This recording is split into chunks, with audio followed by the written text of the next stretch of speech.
I don't believe in crypto. Crypto is a fraud. People that create projects simply just dump on their followings, early investors, they get a lot of tokens and then sell this to retail who then make losses. Instead, I keep it safe. I buy stocks and I buy bonds for my long-term retirement planning. Those are the words of the traditional conservative investor. But you have been brainwashed if you actually believe this. Let me show you some data that will open your eyes. Have a look at this chart. Would you buy this for your retirement? What you're seeing here is the price of a basket of long-term US government bonds divided by the money supply, divided by the money printing. So how do bonds keep up relative to the money printing machine? When you buy bonds, you get a return, you get payments. But while you get those payments, in the background, much more money is being printed. Had you bought long-term US government bonds 20 years ago, you'd now have 68% less purchasing power. Well, hold on, you might say, right? This is M2, this is the money supply, this is not the inflation rate. How can you say that you're losing purchasing power here? I can say that because inflation rates are based on consumer goods, but naturally consumer goods get cheaper over time.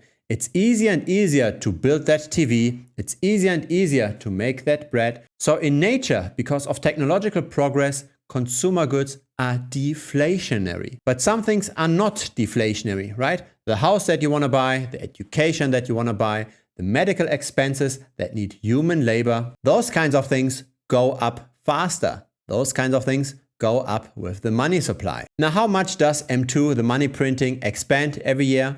On average, 6 to 7%, which coincidentally is also relatively close to what stocks or houses tend to return. Of course, that's not a coincidence. If you devalue the US dollar, of course, everything that's not the US dollar is going to go up in price if it's somewhat keeps its value, if it doesn't degrade over time. Here are the videos that work on YouTube. XRP will be $12,000 guaranteed, or an AI explosion, top 3 cryptos to buy in November.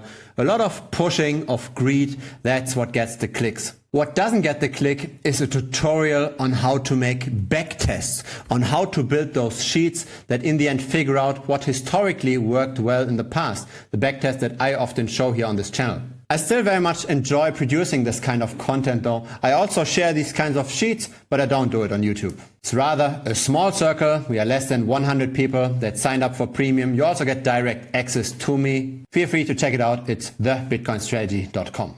And so this chart is a nice expression of how fraudulent bonds are. You're a risk-averse investor, you allocate partially to bonds, or you buy insurance policies that allocate partially to bonds, and this is the return you're getting.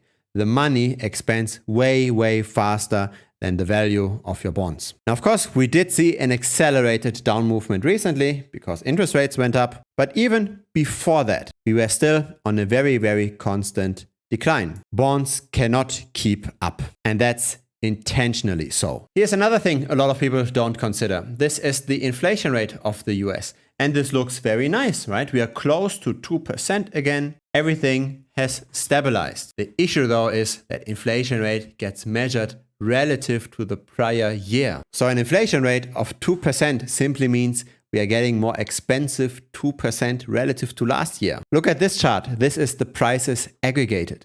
We stay at this elevated level. Prices aren't coming down, they're simply just not rising as quickly anymore. If you're currently suffering from high prices because your income cannot catch up, then that suffering will not stop unless you increase your income. Prices are not coming down, prices stay high. And so I've got the impression that the Federal Reserve is simply going to keep the interest rate at those 5-point-something% for as long as they can, as long as something fundamentally is not breaking. I'm wondering though, where is actually the pressure now going towards? I couldn't answer this. This here is the unemployment rate. It shot up during COVID, but now stays at a low level. So it doesn't look like companies are so much under pressure that they have to lay off people. Probably if this was to rise, then interest rates would come down again. This is the housing price index.